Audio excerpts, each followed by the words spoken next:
Oi, tudo bem pessoal? Me chamo Andrew, sou estudante de odontologia e hoje o vídeo é sobre anatomia dental. Então ele é feito para você que é calouro, que está começando agora, ou para você que está querendo revisar um pouquinho da anatomia. Esse vídeo foi feito especialmente para você. Se você gostar, deixe seu like, qualquer sugestão pode deixar aí nos comentários, alguma dúvida. E é isso pessoal, muito obrigado e boa aula! Vamos lá, galera. Essa aula é muito importante para calouro, para o pessoal que está começando agora o curso, que está desenrolando, né? Está aprendendo. Sei que são vários conceitos, vários nomes, você já vem da anatomia 1 geralmente, um monte de conceito na cabeça, um monte de coisa que deixa a gente doido. Mas com o tempo a gente vai pegando. Não é de primeira que a gente pega todas as coisas. Claro, existem exceções, mas com o tempo a gente vai ganhando a prática e vai aprendendo certinho, direitinho os nomes. Então não se preocupe se você esquecer, se você se confundir, porque é super normal no início a gente acabar cometendo uns errinhos ou esquecendo, etc. Então, pessoal, para produzir essa aula eu utilizei o livro Anatomia do Dente, a 8ª edição, inclusive é esse livro aqui, do professor Miguel Carlos Madeira. Então ele é um livro muito bom, eu super indico, se você quiser complementar seus estudos, pode estar comprando ele, lendo, pegando na biblioteca, que é um livro excelente. Então pessoal, qual seria a função dos nossos dentes? Os nossos dentes em si, então, a principal função deles é a mastigação.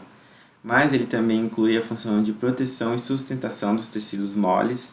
Eles auxiliam a gente na nossa fala, na fonação das palavras e tem um papel fundamental aí na estética da face, né? Porque a gente sempre nota quando tem algum problema com dentes, ainda mais agora que a gente passa a reparar mais por conta dos nossos estudos. Os dentes, eles são divididos em basicamente 4 grupos: os incisivos, os caninos, os premolares e molares. E eles têm a função, né, de aprender, cortar, triturar e dilacerar os alimentos. Como vocês podem estar vendo, o nosso dente é formado por coroa e raiz. Aqui a gente tem a linha cervical, que divide, né, o dente. E como que esse dente está inserido no alvéolo? Ele está inserido no alvéolo através de fibras colágenas. E ele forma, essas fibras colágenas formam o ligamento periodontal. Gonfose, pessoal, é o nome que a gente atribui a essa ligação da raiz do dente ao alvéolo. Aqui, claro, está a representação da gengiva, mas a ligação, né, que se dá através dessas fibras colágenas da raiz do dente ao alvéolo dentário, ao osso propriamente dito, é chamada de gonfose. Essas fibras, elas absorvem, né, as forças, a pressão da mastigação, e quando elas se estiram, elas transformam essa pressão da mastigação em força de tração no osso. Então ela apresenta um papel importante na dissipação de forças da mastigação. Aqui, pessoal, eu coloquei sobre a coroa clínica e a coroa anatômica. A coroa anatômica, pessoal, ela é toda a porção do dente que é envolta por esmalte. Então, toda essa porção aqui que vocês podem estar observando, que é envolta por esmalte, recoberta por esmalte, é chamada de coroa anatômica.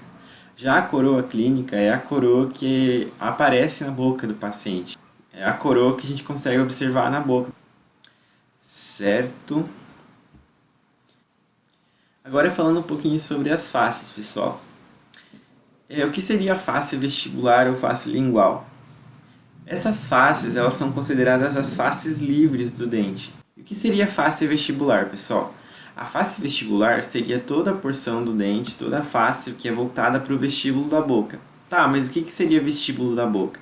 O vestíbulo da boca, se você não lembra, ou você não sabe realmente o que é o espaço existente entre os dentes e a mucosa, os dentes e os lábios, por exemplo, os dentes e a bochecha. Então toda a porção do dente que é voltada para a mucosa, para o vestíbulo da boca, é chamada de face vestibular. Por exemplo, aqui o incisivo central. Essa porção aqui, ó, que a bolinha azul recobre, é toda a face vestibular do incisivo central, porque ela é voltada para o vestíbulo da boca, voltada para os lábios.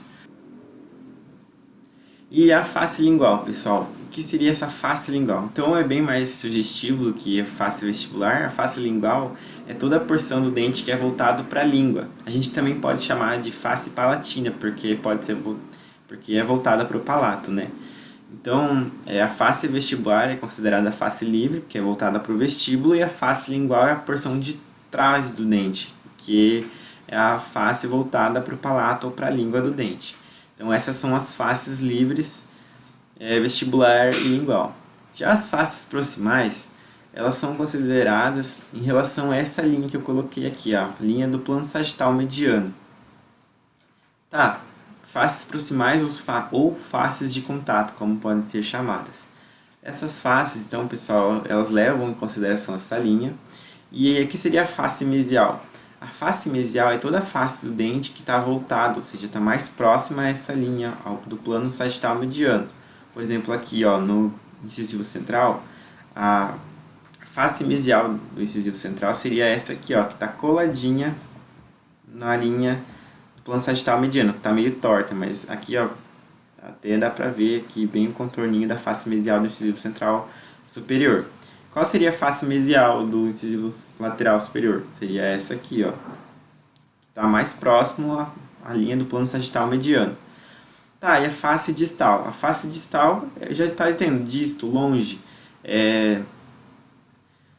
distante, né, da linha do plano sagital mediano. Então, seria o outro lado do dente, do incisivo central superior, a face distal dele seria essa aqui, ó, porque está longe da linha do plano sagital mediano. Assim sucessivamente para os outros dentes. Então essas são consideradas as faces proximais ou faces de contato. A face distal e mesial. A face oclusal e a face incisal, pessoal, são as faces que se encontram com o dente antagonista. Ou seja, na hora que a gente oclui a boca, que a gente fecha a boca, essas faces vão entrar em contato com os dentes antagonistas. Ou seja, seria, digamos, a tampa do dente. Por exemplo, aqui, ó, coloquei esse desenho do dente. A face oclusal seria a porção de cima aqui do dente. E a gente chama oclusal geralmente para os dentes posteriores e incisal do incisivo ao canino, que são os dentes anteriores. Então, pessoal, aqui nesse exemplo dá para exemplificar bem onde seria a porção oclusal do dente. Por exemplo, aqui ó, seria a tampa do dente, a porção de cima seria a face oclusal. A face vestibular desse dente seria aqui onde a gente cola o bracket ortodôntico. Geralmente a gente cola o bracket ortodôntico na face vestibular, a face mesial e a face distal, levando em consideração a linha do plano sagital mediano. E a face lingual seria a porção de trás desse dente, certo? Falando um pouquinho sobre a raiz do dente, pessoal, a gente tem que saber que o número de raízes e o tamanho da raiz, geralmente, pessoal, ela é relacionada com o tamanho da coroa do dente. E falando especificamente sobre terços, pessoal, a gente divide o dente em terços, em linhas, para melhor a gente descrever alguma patologia, descrever uma região que a gente quer fazer uma restauração, para observar melhor uma alteração anatômica. Então o dente ele é dividido em terços para facilitar a nossa vida. Então se a gente dividir o dente em linhas horizontais, que seriam essas aqui, ó, a gente vai ter o terço cervical, que o terço cervical é a porção que fica mais próxima ao colo do dente, o terço médio e o terço oclusal. Se fosse um dente anterior, seria incisal aqui no lugar. Se a gente levar em consideração as linhas verticais, que seriam essas tracejadas aqui, ó, a gente divide o dente em mesial, médio e distal, por exemplo. E a gente também divide a raiz em terços, como o terço cervical, porque fica mais próximo do colo aqui do dente, terço médio e o terço apical do dente. Agora, pessoal, eu vou falar um pouquinho sobre o método de 2 dígitos. Esse método a gente usa internacionalmente, ele existe em outros, né? Mas esse é amplamente usado e a gente precisa saber bem, porque quando a gente for Quando a gente estiver na clínica, o professor vai falar o número do dente, você precisa saber que dente que é, por exemplo, ele vai falar, tira uma radiografia do dente 12. Você tem que saber que dente que é o 12. Então, no início é bem fácil de se confundir, a gente demora, algumas pessoas pegam rápido, algumas pessoas se embananam ainda no início, mas é normal.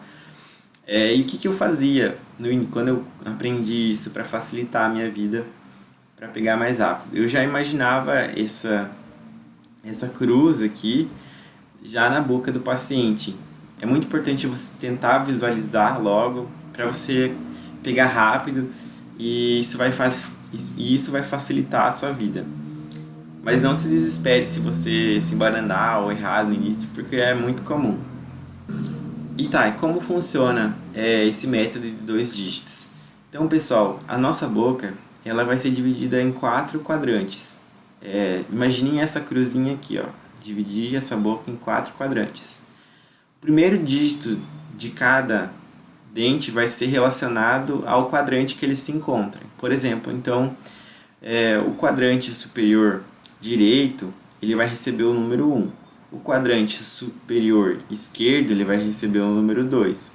O quadrante inferior esquerdo vai receber o número 3 e o quadrante inferior direito vai receber o número 4. Então, o primeiro dígito que a gente vai colocar para designar o dente vai ser em relação a qual hemiarco que ele se encontra. Por exemplo, se eu quero um incisivo central superior direito, eu vou ter que colocar o número 1 porque ele está localizado no hemiarco 1, quadrante superior direito, que leva o número 1 na frente. O segundo dígito ele é em relação à posição do dente no arco. Então, o incisivo central ele vai receber o número 1 e vai até 8 ao terceiro molar. Então é só você saber o número do dente em relação à ordem dele no arco. Por exemplo, o canino ele vai ser o número 3. Então se você quiser o dente, por exemplo, se você quiser o canino superior direito, você vai falar que é o número 13, porque ele está no hemiarco superior direito, que recebe o número 1, e ele é o terceiro dente posicionado no arco. Então, por exemplo, assim, se eu disser para você que eu quero o primeiro premolar inferior esquerdo, então você vai olhar lá, ele quer o primeiro premolar inferior esquerdo, então você já vem aqui, ó, você já vai no hemiarco inferior esquerdo, leva o número 3 na frente, então a gente já sabe que é o 3.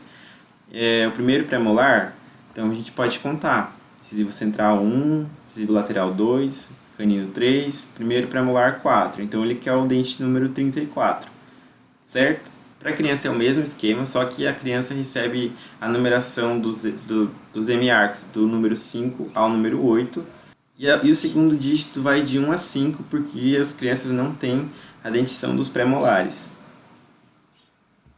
Então eu vou falar um pouquinho, pessoal, dos detalhes anatômicos da coroa dental. Então esses detalhes, pessoal, é importante a gente saber reconhecer, porque às vezes a gente precisa reproduzir eles nas restaurações em dentística, por exemplo. Então vou falar um pouquinho sobre as cúspides, crista marginal, ponte de esmalte, tubérculo, bossa, suco principal, suco secundário, fossetas, fossa e cíngulo. Vou falar de um por um. Então, por definição, pessoal, a cúspide ela é uma saliência em forma de pirâmide quadrangular, típica de premolares e molares. Então, pessoal, a cúspide ela vai ter um formato piramidal. Eu vou mostrar para vocês em outro exemplinho melhor. Agora falando um pouquinho sobre a crista marginal, ela é uma eminência linear romba situada nas bordas mesial e distal. Então, pessoal, geralmente a crista marginal ela vai se localizar aqui, ó, nessas laterais do dente. Nos dentes posteriores, geralmente elas unem as cúspides, né? E nos dentes anteriores, essa crista marginal vai geralmente do cíngulo até a borda incisal, por exemplo.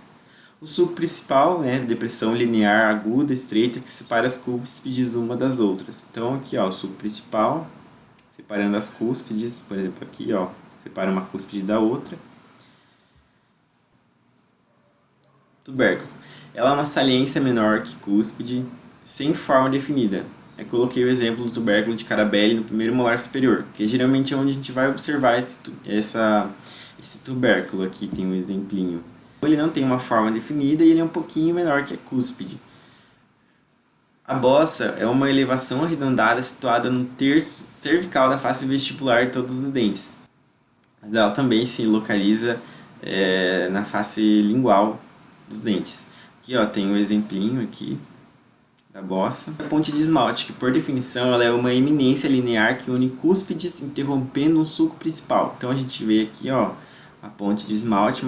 Já o sulco secundário, ele é pequeno e pouco profundo, distribui-se irregularmente em número variável nas faces oclusais. Então o sulco secundário ele é um pouco mais raso, ele torna a superfície mastigatória um pouco menos lisa, contribuindo para a função mastigatória. Já as fossetas, pessoal, também chamadas de fóssulas, são depressões encontradas na terminação do sulco principal, junto à crista marginal ou na face vestibular de molares ou em seu cruzamento. Então, pessoal, quando eu termino um sulco, a gente geralmente consegue observar as fóssulas. Elas são essas depressõezinhas, e geralmente elas ficam na terminação do sulco principal, geralmente aqui. A fossa ela é uma escavação ampla e pouco profunda na face lingual de dentes anteriores, particularmente dos incisivos superiores. Então aqui ó, a gente tem um pontinho azul no cíngulo. A fossa ela é localizada um pouco acima aqui ó. Toda essa região aqui do desenho ela é considerada a fossa lingual, como se fosse uma escavação, parecendo uma pá aqui. Essa região aqui do ponto vermelho é a fossa lingual. Aqui a gente tem o exemplo das cristas marginais, ó, ela vem do cíngulo até a borda incisal, e aqui tem o cíngulo. Já o cíngulo é uma saliência arredondada no terço cervical da face lingual de incisivos e caninos. Então aqui ó, a gente tem o exemplo do cíngulo no dente 21. Eu vou mostrar para vocês agora uma animação que vai ficar melhor para exemplificar e ilustrar melhor para vocês os detalhes anatômicos. Então, pessoal, eu vou estar utilizando agora esse aplicativo que eu baixei no meu celular e eu usava quando eu estava estudando anatomia, né, no primeiro ano. E é uma ótima ferramenta de estudo, eu recomendo para vocês baixarem quando vocês forem estudar anatomia. E agora eu vou estar falando um pouquinho sobre os detalhes anatômicos utilizando esse exemplinho. E eu vou começar a utilizar o incisivo central para mostrar para vocês. Então, vou começar pelo símbolo. Então, observando aqui pela palatina do dente, pessoal, a gente consegue observar essa saliênciazinha, né? O símbolo, ele é um pouquinho arredondado, fica bem no cervical do dente. Observando ele um pouco de lado, a gente consegue observar essa saliência arredondada. A gente consegue observar a fossa, que parece uma escavação, né? O incisivo em si parece uma pá, né? E a gente consegue observar bem, então, a fossa, as cristas marginais, que vem, tipo, por exemplo, do cíngulo até a borda incisal. A gente consegue observar também, pessoal, a bossa.